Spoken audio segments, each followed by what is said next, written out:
नमस्कार, आपके साथ मैं हूँ दीपिका। आयशा खान घर के अंदर फेंट हो गई और सलमान खान की डांट का इतना बुरा असर हुआ कि उनका बीपी, पल्स रेट और तमाम चीज़ों का चेकअप हुआ। आयशा ठीक है, घर में डबल इविक्शन हो चुका है, नील भट्ट का और साथ ही साथ रिंकू धवन का।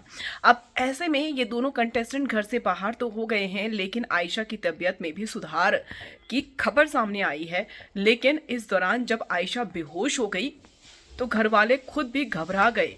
अनुराग के भी हाथ पैर फूल गए, समर्थ को भी खुद घबराहट होने लगी थी, क्योंकि घर में ये इंसिडेंट जो है आयशा के साथ तीसरी बार हो रहा था और वीकेंड के बाद में वो एकदम से गिर गई तो घर में बहुत हल्ला मच गया, हौच पौच का माहौल हो गया। और उस वक्त जब आयशा बेहोश हुई तो वहां पर अनुराग और बाकी जो कंटेस्टेंट थे उन्होंने उनको उठाया, मेडिकल रूम में बुलाया और डॉक्टर को इमरजेंसी में बुलाना पड़ा, जिसकी वजह से आयशा वहां पर लेट रही थी और मेडिकल रूम के बाहर रो रहे थे अंकिता और मुनव्वर।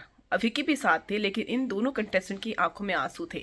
और यहाँ पर अंकिता ने ये कहा था कि यहाँ पर तो धज्जियाँ उड़ गई है, इमोशंस के धज्जियाँ उड़ रही है शो के अंदर। किस तरीके का कंटेंट आप दिखा रहे हैं? अगर आप देखें तो मेंटल हेल्थ को टारगेट किया जा रहा है, चाहे वो अनुराग की मेंटल हेल्थ हो या अंकिता की हो या फिर मुनव्वर की हो या आयशा की हो। मतलब आप किसी की मेंटल हेल्थ को टारगेट कर व्यूज पाना चाहते हैं, ये सबसे बड़ी बात है।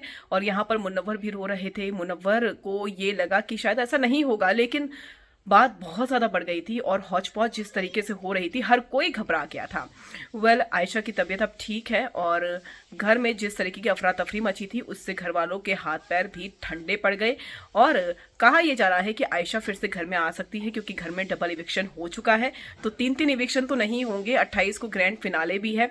अभी बिग बॉस को और मसाला लेना है। मुनव्वर को हाइप तो मिल चुकी है और आयशा बहुत डाउन चले गई है इस वीक। तो ये अपने आप में बहुत बड़ी बात है, किस तरीके से किसी कंटेस्टेंट को गिराया जाता है फिर उठाया जाता है, ये शो में देखने को मिल रहा है।